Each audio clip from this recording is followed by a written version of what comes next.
Hello, everybody. We are back with more Nintendo Week. I'm your host, Colin McIsaac. Are you? Yes, I am. I was thinking way ahead of myself there. I was like, Alex, come on, man. I just introduced you. I thought you were waiting for the Apparently, applause. I'm Colin McIsaac. And I'm joined by Alex Plant Hey. and Ben Wait, am I Moreau. Alex Plant? Now on Yes, smartphones. you are, Ben. And Ben Moreau. I guess that's me. So, we asked you at Gamnesia to send us your questions about anything and everything Nintendo, and you guys delivered. So let's dig right in. It's gonna be fun. Wolf14 asks, do you think Nintendo should make more crossover games other than Smash Bros. So that they can take full advantage of the Amiibo? I think so. I'm a big proponent of Super Smash Kart, but the tricky thing, I think, is making crossover games require Amiibo for use, because that's a really bad idea.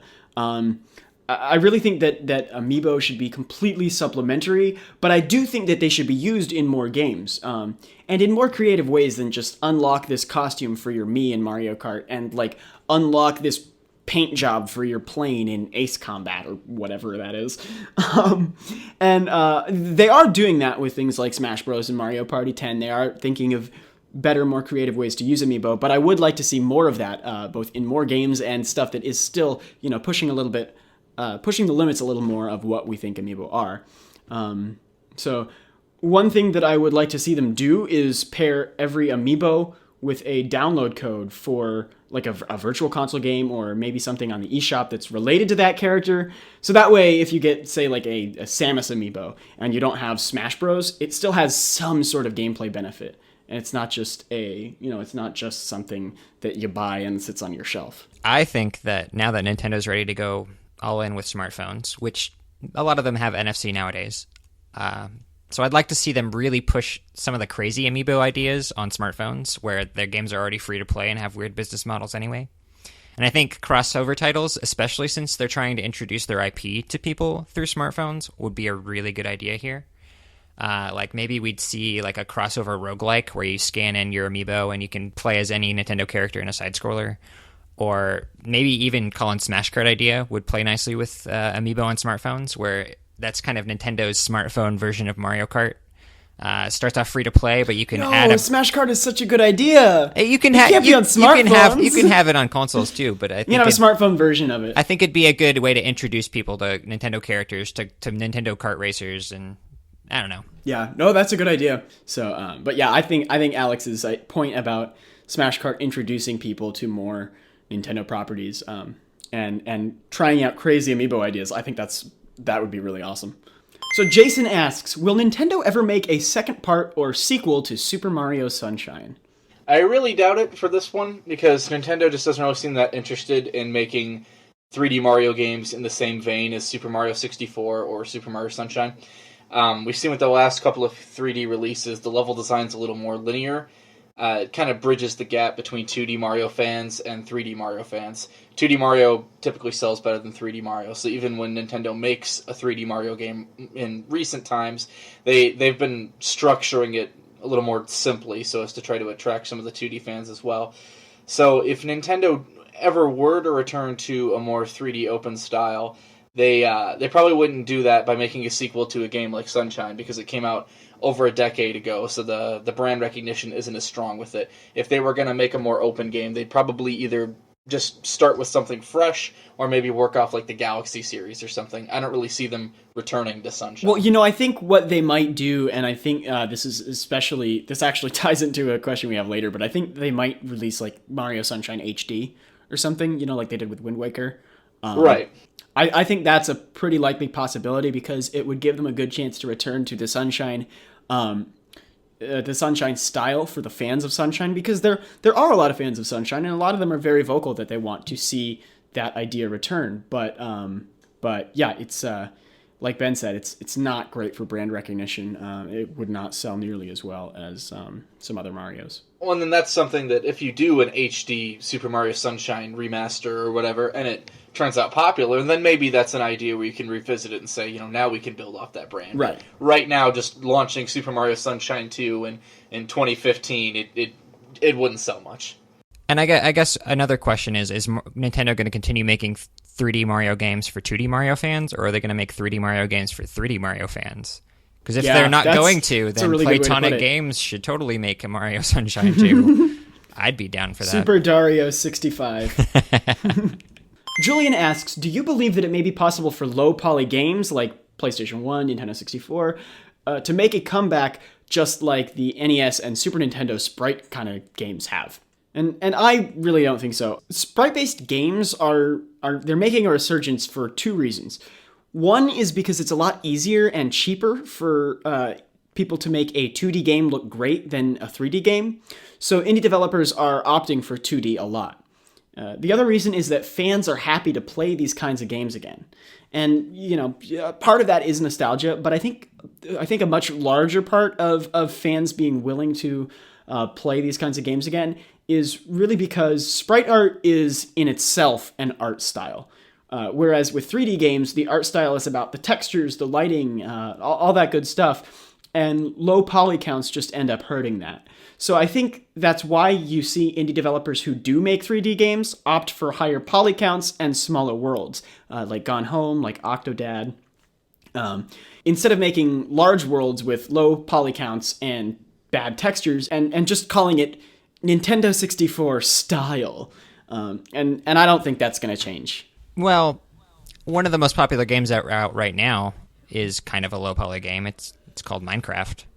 But I don't think that I think that's very stylistic. It is stylistic. I don't think it's I think it's more of the exception that proves the rule.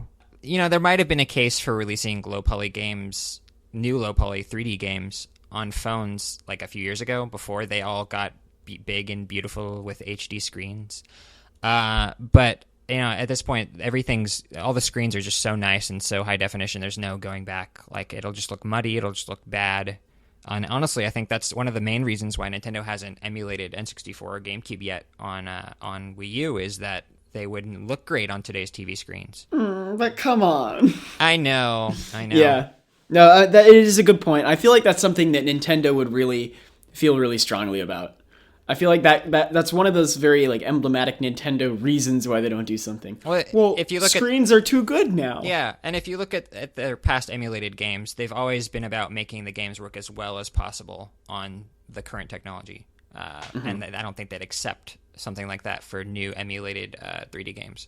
I mean, they've got the Wii games up, but those are really just Wii compatibility, games running in Wii compatibility mode. They're not really emulated. And with something like this, they'd probably have to take the emulation approach. I think a lot of people are kind of nostalgia blinded and don't realize that most N64 and PlayStation 1 games just looked bad. They looked a lot of them just terrible. are bad.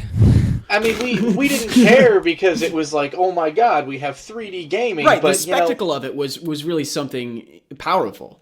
But whereas if you look at these, Super Nintendo style games or these, 8-bit NES style games, you get both the nostalgia factor and you get quality gameplay and even a good look. There's Super Nintendo games that just look great because right. Again, it's because it's an art style. It's not. Yeah, they didn't try to get too detailed. They knew what they were working with and they stuck with it. But with PS1 and N64, low poly style graphics, they were really trying to push the limits, and it didn't look good. And those limits back then were really, really low. Exactly. So, I mean, you see some, indie devs, making low-poly games and stuff, and it can be kind of fun for a little bit of nostalgia, but from a gameplay perspective, it's not particularly helpful, and I think just the bad graphics at times outweighs the nostalgia factor. So this is not something that I see emerging as a trend. So Darren, a friend of ours from Zelda Informer, asks, what amiibo would you guys like to see made in the future?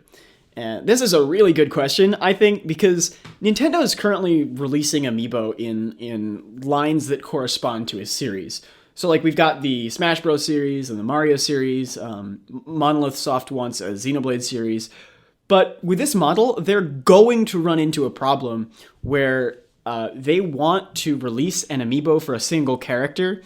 So let's say, like Abe Lincoln from Codename Steam. But then they have to make amiibo for all of these Codename Steam characters. And, I mean, let's be honest. The only person in the world who's going to want to buy them is me. And I don't even like the characters. I'm just insane.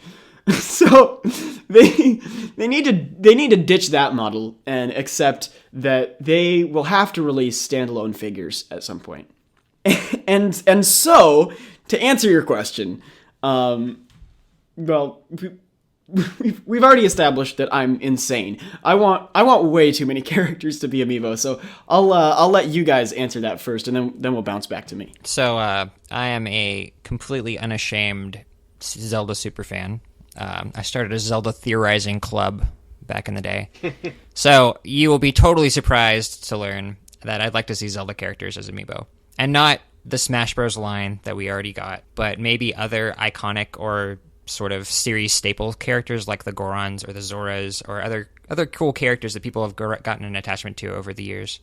But I also think the amiibo would need to have a purpose beyond just being collectibles, especially for a series like Zelda, which is so beloved and such a beloved game with beloved characters.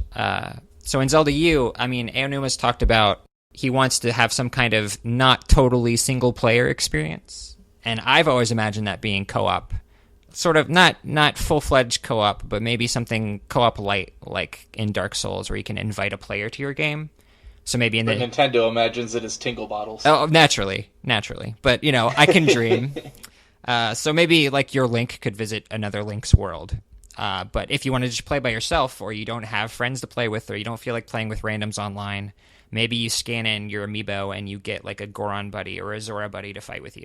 And, each of them would have their own abilities, and they'd basically be able to replicate a lot of the abilities you would get from a human character, but as a CPU character. So I think that'd be a good and most importantly, totally optional way to use amiibo in a cool way in a Zelda game to kind of bolster the experience for people who might not want to play co-op. And they've also got tons of characters that they could work with because the series is so rich with its lore and its inhabitants. Yeah, I mean, they've got, all the Ocarina of Time sages, all the Hyrule Warriors characters. They got Midna, Tingle, and...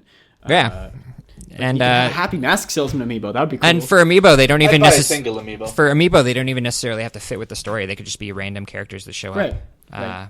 Or they could have brand new characters from the new game. Depends what they feel like doing with it. What about Squadala? Guanum? Oh, is that... Oh, that's just the thing the Wizard... the CDI games. His name's Guanum. Whatever. What? I don't play these CDI games. I don't know. Faces of Evil is the best game ever made. All right. All right. So Ben, do you have any amiibo that you really want to see? See, Colin, I'm the exact opposite of you in that I just don't care at all about like the collector's values of amiibo. So, for me, it would just be about which ones are used well in games. I just want to see good gameplay value out of them. The only one that I'd really want for collector value alone is Captain Toad. Well, for me, it's not so much like collector value. It's just like I love like seeing my favorite characters and having them there. It's not like about it's not about collecting them, although I do collect them. I guess it is about collecting them, but it's about liking these. I do have things. all the Zelda ones on my shelf now, so far. So this is not surprising. Yeah, well. I've seen your house. It's wall-to-wall Zelda well, in that stuff. case, I guess it's bouncing back to me. There are a ton of characters that I'd like to see. Prepare for a long list, because I did prepare this list. I'm with Ben. Captain Toad would be awesome. Captain Toadette, too. I would like Captain Toadette. We got Paper Mario, Abe Lincoln, Codename Steam again. Cranky Kong, obviously. Just obviously. Waluigi would be awesome. Love him. Girahim, Ridley, Wolf, King Hippo from Punch-Out. I think that'd be pretty cool. We got the Ice Climbers, which, I mean, they may not be playable in Smash 4, but let's be real. They're Smash Bros. Characters. They deserve an amiibo. They really do. You actually just got me thinking about how the Mr. Game & Watch one is going to work. But oh, really? But anyway, you're caught up on that from a whole 12 characters ago? Well, I mean, you were talking about Smash Bros. Amiibo, and then, anyway. I see, yeah. One thing led to another. And just somehow I woke up in Vegas. So, and then I think Toda KK would be cool, and maybe Isabelle from Animal Crossing. That could be fun. Knuckle Joe would be pretty cool. I know that's not very likely. And I'm also totally with Alex on having Zelda characters. I already mentioned, like, Darunia, Ruto would be cool. Tingle, Midna, and stuff. Hyrule Warriors characters. Yeah, Amiibo works so well with Hyrule Warriors already. I don't know why they don't. I they liked don't just the release Link that. implementation so much, and that would be a really great way to just extend the game. Yeah. And then what I would really love, and I know this isn't going to happen, but I would really love it if you could send in a Mii to Nintendo and get like a custom-made Amiibo of your Mii. In the pose would be, standardized, but the face and the hair and stuff would be like custom made to match your Mii.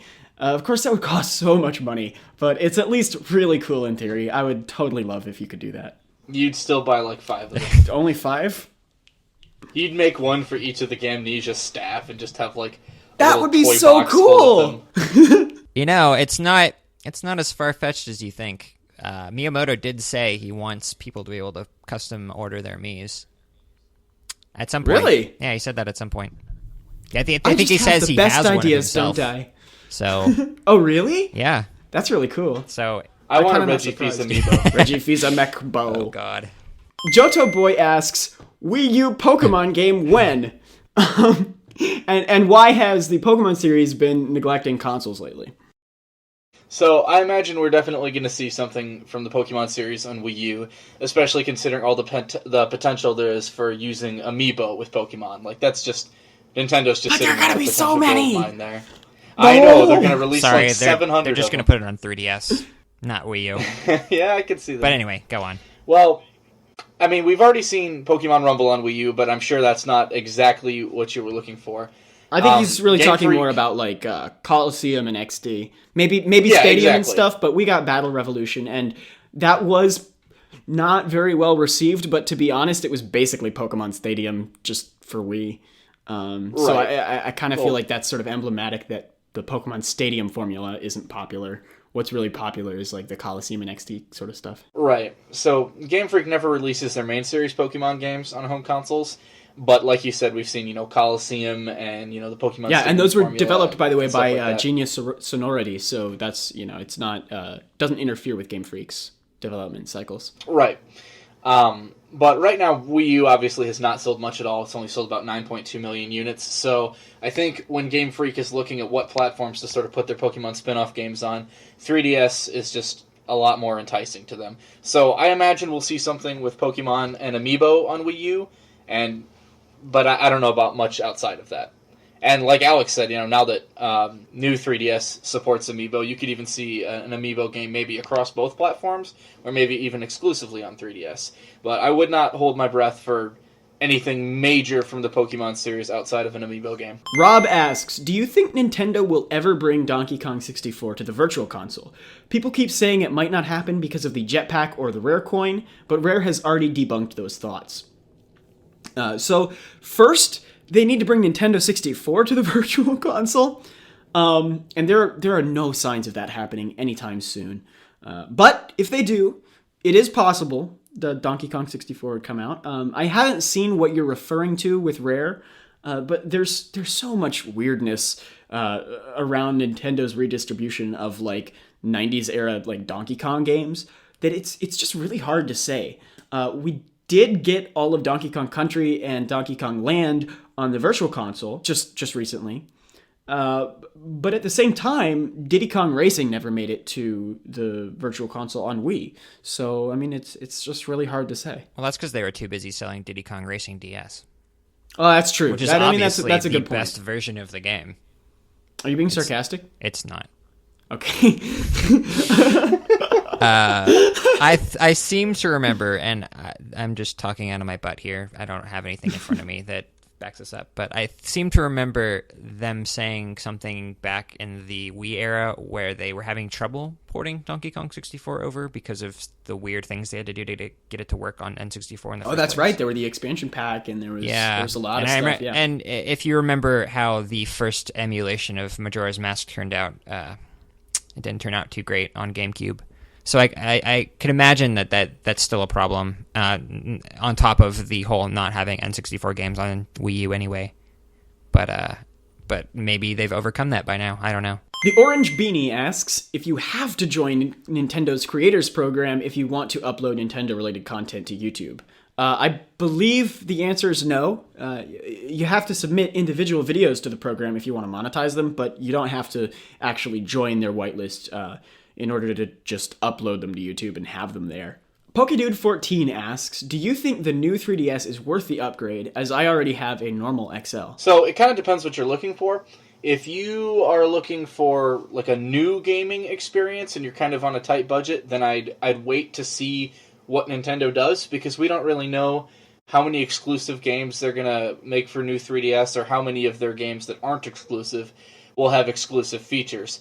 So if you're looking for a new gaming experience, I'd say wait and see first. But if you are just looking for the best 3DS gaming experience you can get, then definitely make the upgrade, because it is a vastly improved experience. The 3D effect is more clear and has a better range. You can turn the console or the handheld to the sides a little bit without losing focus, so definitely much improved. The loading times are much improved, and the C-Stick is also great for controlling the camera. So it's a really good upgrade, but it's not a new console. So if that's what you're looking for, then pass. This question was worded a little oddly, so I'm sorry. Forgive me if this isn't quite what you asked, but this question comes from Elias. Do you think Nintendo should release GameCube games on the Virtual Console or re-release more Wii games instead? And I think both. I don't see any reason why they couldn't do both. There are some GameCube games that I think should be saved for HD remasters and launched for like $30. So, Paper Mario, Pikmin. We talked about Mario Sunshine. But there are tons of great GameCube games that they could and should release. And now that they have the GameCube adapter for Wii U, I think that there's really no excuse not to anymore. Alex mentioned earlier, like, that they wouldn't look so good. My response is like, so what? I play them. I still play GameCube games on an HD TV, and they ask, would you like to enable progressive scan? I have no idea what that means, but I know it has something to do with HD. And I just say yes, and it still looks totally fine. Not nearly as bad as Nintendo 64. So, side note on GameCube games on Wii U. So technically, did you know that Wii U can technically run GameCube games? It just can't read GameCube discs. So they could do That's not surprising. They could do something similar to what they've been doing with the Wii games now, where they just release them digitally as is, and they just run in Wii mode. And they have, obviously, the GameCube adapter, so they just have to make sure that works. And they could do that, and that would probably meet those needs. The question is, are they going to? And I think with the way they've been selling the GameCube adapter, probably not. Or I mean, a lot of games they could adapt to classic controller. But yeah, that's actually a good transition into your question about the Wii games. Should they re-release more Wii games instead? For Wii games, the Wii U can play Wii titles natively, I believe. So it's really just a matter of making the games available in a digital format. They don't really need to do any work in getting them to run like they do with Virtual Console releases. One thing that's been cool so far at the Wii releases is they've been releasing games that are kind of rare to find. So you have Metroid Prime Trilogy, which is obviously really expensive if you want to get it a physical copy. Punch-Out, I believe, did pretty well, but you don't find a lot of copies in the secondhand market necessarily. And in Japan, they've been going even crazier. They're releasing Pandora's Tower. They're releasing, I forget how to pronounce it, but there was this weird Wii Motion Plus hack and slash sort of thing that was pretty rare. So I'd love to see them take that approach with Wii titles here too. But, we've only gotten 3 games so far. Cademan011 asks, why does Nintendo insist on the car mechanic in Mario Party 9 and 10?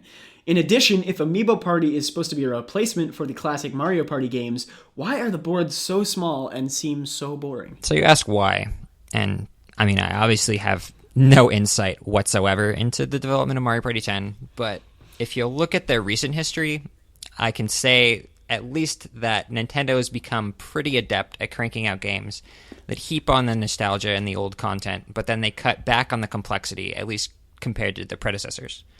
You'll find some exceptions. There's Mario Kart 8, which is obviously much more complex than the other Mario Karts.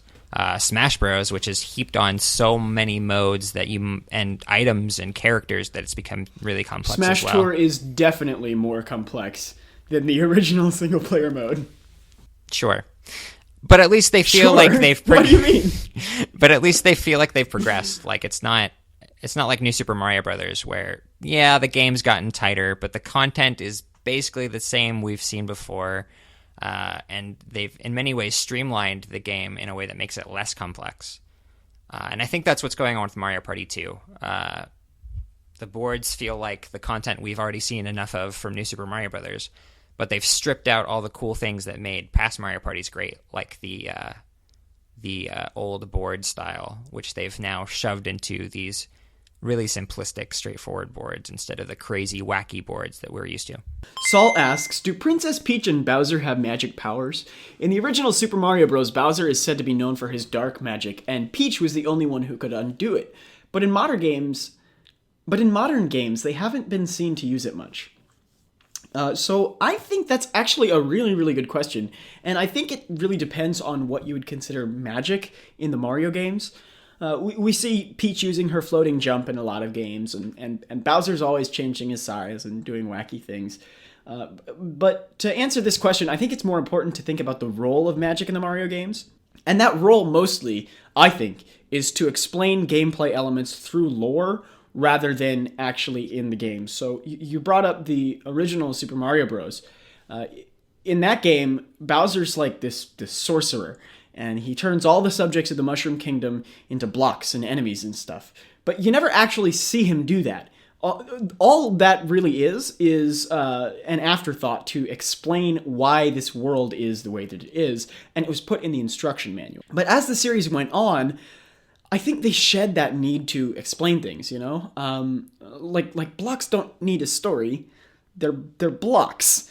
No, Colin, they're not blocks. They're innocent civilians that got turned into blocks, see. And you're killing them. I see. You are but the then villain, why doesn't Mario. Peach undo it at the end of the game, Ben? Well, she's evil too. She's not a very good ruler, is she? Iron-fisted So yeah, monarch. so I mean, I think Nintendo has realized that. So in the games, he doesn't use any less magic than he used to, because we never really saw him use magic in the first place. The lore of the series has just become a lot less important, and at the same time, Magic Koopas were introduced in like Super Mario World, and whatever gameplay elements they do need to explain with magic has typically fallen to them. So you know, like Yoshi's Island, K-Mac is responsible for like making everything giant and making all this crazy stuff happen, stuff like that. So a bit of trivia on Bowser and his magic powers. So in Japan, Bowser actually has a title, which is the same title that Ganondorf has in the Zelda games, which is Demon King. Koopa? So he gets his magic from... I don't know. He's a Demon King.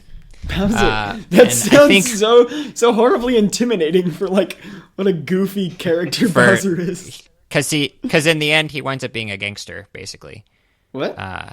And at least in more recent games, he seemed more like a gangster than a Demon King. He with his pimp car and his large what?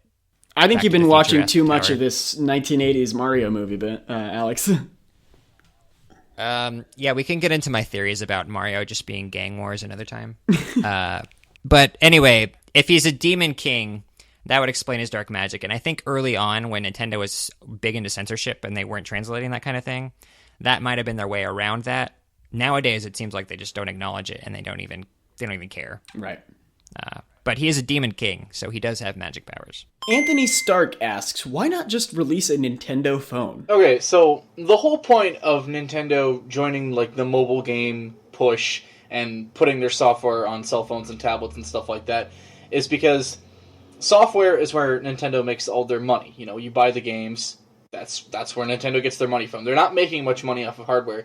And in fact, they're actually, for a long time, they were losing money every time they sold a 3DS and a Wii U. So the whole point of taking Nintendo games and putting them on cell phones is you have this install base of like roughly 1 billion people that have a smart device. So if you release a Mario game on 3DS, then there's 50 million people that own a 3DS, but there's 1 billion people that own a smartphone. So it kind of defeats the purpose for Nintendo to make a Nintendo-specific phone, because then you're still requiring everyone to go out and buy your hardware, which you're not even making any money on, first, before they can get to your software, which is where you are making money. So Nintendo will not be releasing a Nintendo phone because that would just be trying to enter an already crowded market and compete with, Android and iPhone and all those things, and it just wouldn't make any sense. That's all totally true. I also just want to throw into the ring, I don't trust Nintendo to make a functional phone with like a good OS and like good cell connectivity and Wi-Fi features that's anywhere near as robust as what Android and iPhone already offer. And I think Nintendo doesn't trust themselves to do that either. Right, it's completely stepping out of their comfort zone to enter a crowded market when it's much easier just to release it on existing. They may be out of touch enough not to realize that their account systems are, but they're at least not out of touch enough to realize that they are not phone developers. Now, if only Sony could realize that. Wait, you mean you don't have a Sony Ericsson? That's how I play all of my PSP games. SMB Master asks, what do you believe the odds are that Pokmon Tournament will come to the Wii U and the West? And if the odds are favorable, when do you think it will happen? My answer is 100%. On both of those questions, it just is. It's happening. As for time frame, I want to say the Wii U version will launch between like February and like June around the world. 2016. Yeah, that'd be too soon. But I'm just kind of spitballing on that. We don't really know. It's releasing in arcades in the summer in Japan. I feel like they're gonna want to have a nice healthy period of arcade popularity before they bring it to home consoles. Ninja Piece asks, why does Nintendo suck at marketing? Yeah, so I think the only way to answer this question is in kind of a roundabout way, and that's by starting with the people at the top. Most of the people at Nintendo who are actually in a position to make big decisions about the direction of their products are from like this bygone area of the company when the dedicated game platforms were like the only place to play games, and so you could just assume that people were going to buy them if you made quality platforms. And the fun thing about product direction is it determines how marketable the products are. You can be much more effective at marketing a product if the product really meets people's needs and wants. So, for example, one area where Nintendo's struggling now is internet-connected services. Their apps tend to be kind of sluggish. They tend to not be well integrated with their platforms. They don't have an account system that people are happy. So if Nintendo's really struggling to deliver on bare-bones functionality and fundamental features, like an account system, you're going to have a hard time marketing that anyway. So I don't think the real problem is Nintendo's marketing as much as Iwata and Miyamoto would like to think that it is. You hear them say all the time, we need to communicate the value of our products better. Well, maybe the problem really is that your products need to be more valuable. So I actually disagree almost completely. I agree that some of their products are not terribly valuable, but I do think that the marketing team is having some serious problems just marketing. I do think that they are doing a bad job at their jobs. And I don't think that it's the fault of the higher-ups. I think it's their fault.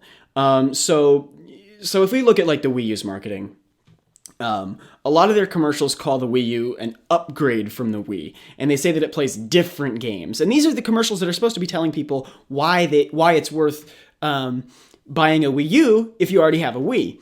But that's just not how good marketing works. They need to say that it's an entirely new console, not just an upgrade, because that's super vague. It could be like a controller that upgrades the Wii because it's a better controller. People who bought the Wii, like my grandma, she can have no idea what upgrade means. They need to say that it's an entirely new system, and they need to say that that system is better. The games look better, feel better, and are better. The experience is fundamentally better. You cannot say that it's different and expect it to work. Second of all, their commercials are based entirely around children, and it's a great console for kids, I'll grant it, and it doesn't have a lot of great, mature games, but they do have some. And the way that marketing works is spinning your resources to the best possible advantage. So they do have like Assassin's Creed and Call of Duty, Bayonetta. They can still market some of those games as being on Nintendo's platform and make commercials that show those alongside games like Mario, like Pikmin, and say, look, this is a console for everybody. It is specifically for you. So by all means, like emphasize family fun, because when it works, it can be a great thing, but don't think that all ages, accessibility alone will push sales. And don't think that commercials by nature mean the problem is fixed, because they have commercials, but their commercials are bad. No matter what a system's commercial may say, if the main players in every ad are children, the only people who are going to take the thing seriously are children. And we all know that children are all on smartphones, on tablets. They don't really care nearly as much anymore about dedicated gaming platforms. Meanwhile, there are plenty of great aspects about the console that make great selling points. And they may not be the best features around, but again, marketing is about spinning things to look great. It's not about having features that actually are great. They can say, they can emphasize Miiverse. You have users right there at your beck and call, ready to help you solve a puzzle or find hidden lives at a moment's notice, and it's personalized to the question you're asking. You don't go to Google and look for a walkthrough and hope that they have what you want to know. Its gamepad's touchscreen offers the best HUDs and menu systems that any gaming console has ever seen. That's something that they can really play up. And the gamepad screen means that if someone wants to use a TV, then you can still play your games, even if someone else wants to watch football. And that's another thing that they can really show off that they just aren't doing. They have these amazing selling points for this console that no other consoles do, and I think that they are just completely fundamentally failing at getting those points across. So that's not an answer of why they're bad at marketing, but that's to say I don't think that it's just the fault of the executives. I do think that the marketing team needs, better workers. Well, Colin, were you trying to answer the question there, or were you trying to apply for a marketing job at Nintendo? Well, you know what? I would do a much better job than most of the people there, okay? I agree that they've done kind of a crappy job with the hand they've been dealt, but I still think they've been dealt a pretty crappy hand. Of course they have. I'm completely with you there. If you look back to E3 2013 when they were talking about Super Mario 3D World, it wasn't the marketing team saying clear pipes and cat suits were the great thing about Mario 3D World. It was the developers that were saying that. Right. And I think that's pretty telling about how there's this kind of mismatch between the development and people's needs that's trickling down to marketing. That's not to say that they couldn't do a better job and couldn't ignore the weird quirks of the developers and actually market the things that make the game great. But these aren't ideas that they're coming up with out of thin air. They're ideas that seem to have been handed down to them in some fashion. Right, but again, as you said, that doesn't mean that they have to stick with those things. There are much better features of the consoles and of the games that they can emphasize in their commercials that they just aren't. I remember I saw a commercial for a new Nintendo 3DS. The thing that they advertised was that it was new. It didn't advertise anything. It was just new. Who's going to buy something just because it's new? Especially something like a 3DS, which doesn't have mainstream market appeal. It appeals to Nintendo fans and gamers as a handheld platform. But if you're airing that on Nickelodeon, so what if it's new? Well, I guess kids are going to be excited that it's new. But, well, I mean, it works for iPhone, but iPhone is not 3DS. Well, if there's one community of brand loyalists that's more insane than our own, it's Apple. It's Apple. Yeah. Yeah, fair enough. So, yeah, I mean, I think there's so much that they can do that they just aren't. And to go back to your question, I'm sorry we took it so far off about that they're bad instead of why they're bad. To try and answer your question, well, I'm not even going to try to answer it because I just have absolutely no idea. I just think that they're bad at marketing because they hire people who are bad at marketing. That's probably also true. Yes. Giovanni asks, do you think a Metroid game will show up on the Wii U or 3DS before the generation ends? I think a new Metroid game will show up on Wii U or 3DS before this year's E3 ends. Yeah, I'm hoping we'll see one at E3. I'm not sure if we'll get one that soon or not, just because... Oh, I didn't mean it would release. I would mean they would show it off. Sorry. No, I know. Obviously, it's not going to release, but I don't know that they would announce one at this year's E3 just because they wouldn't want to detract from Star Fox and Zelda and Xenoblade and all the other big titles. But I think we'll absolutely see a Metroid this generation. Nintendo has said a few times in the past already that they have some ideas for both 2D and 3D iterations of the series. And last year, Miyamoto actually teamed up with Kotaku to conduct a poll and see what franchises people wanted to see brought to Wii U. And Metroid was by far the number one winner. So there's definitely a demand for it. You know, obviously it's not as big as like Mario or Zelda, but it's got a pretty passionate fan base, and Nintendo knows that, and they've just been maybe giving it a little bit of a rest after Other M, but they've got some ideas, so I definitely think we'll see one before the end of the generation. Well, I think for that reason they actually would show it at E3 because so many people would get so excited about it, and especially if they have Metroid alongside Star Fox, Xenoblade, Zelda, like that's going to really position this as a big year for Nintendo, and I think having last year's E3 where they had Zelda and Splatoon and Smash Bros. And they teased Star Fox and they had all this great stuff. I think having a second amazing year in a row would be great PR for them. A. Kennerly asks, do you think Nintendo's rehashes of their big IPs are comparable or is comparable to that of rehashes from other AAA developers? So I really like that you chose the word comparable. I do think it's comparable, but I don't think it's similar. So they're comparable in that Mario and Zelda and Pokemon headline more games, in fact, per year than Call of Duty, Assassin's Creed, etc. But these kinds of games, like Call of Duty and Assassin's Creed, they're all very similar to their yearly predecessors. So every year we get something so similar in gameplay, in aesthetics, in its tone.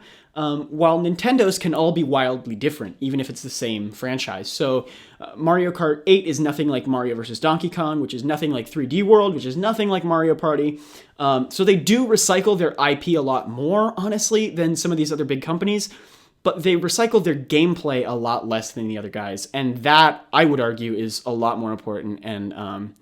Yeah. So I actually interpreted this question a different way. Oh, really? And I was looking at it less on characters like Mario and more on sort of individual franchises like New Super Mario Brothers, for example. Oh. Yeah, if you look at it from that perspective, it seems like they're amping up that kind of approach where they've just recycled the game engine wholesale. They don't even adapt it in a really significant way. Like if you compare the New Super Mario Brothers games and you look back at the first 4 Mario games on NES and SNES, like the differences between each of the first 4 are just so stark you would barely even tell they were the same franchise. Mario 2 wasn't exactly Mario. I don't think it's fair to put that in yeah, there, but your point is still valid. But you can't really look at them and say, oh yeah, that's the same game engine. Whereas nowadays it seems like most games you can see the vestiges of the previous engine very clearly. Like even Skyward Sword, it's dramatically different from Twilight Princess. Very clearly built on the Twilight Princess foundation now. Wasn't Twilight Princess built on the Wind Waker engine too? Which you can't see it at all.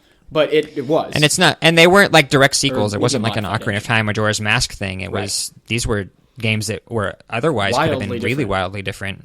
Well, especially like Wind Waker and Twilight Princess, you can see just how amazingly different games they are.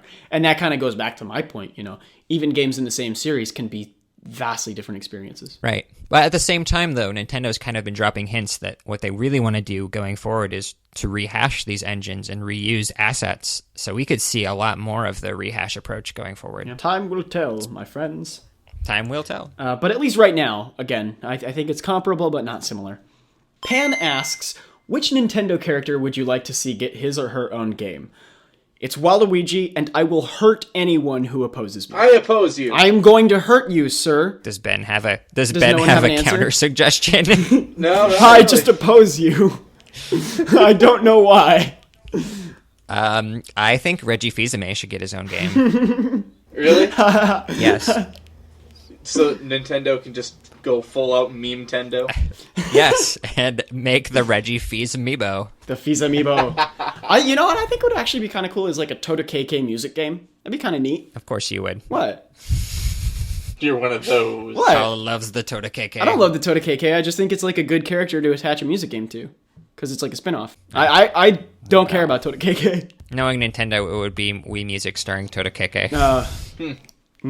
I guess I would also disagree with your Waluigi suggestion. No, only because, you don't. Only because we've seen so many Mario spin-offs already. It's time for another spin-off. Yeah, but I think you can take that same logic and say there are already so many Mario spin-offs, they see no reason to stop. You might as well have another Mario spin-off. Well, yeah. Now, what kind of game do you envision? I have no idea.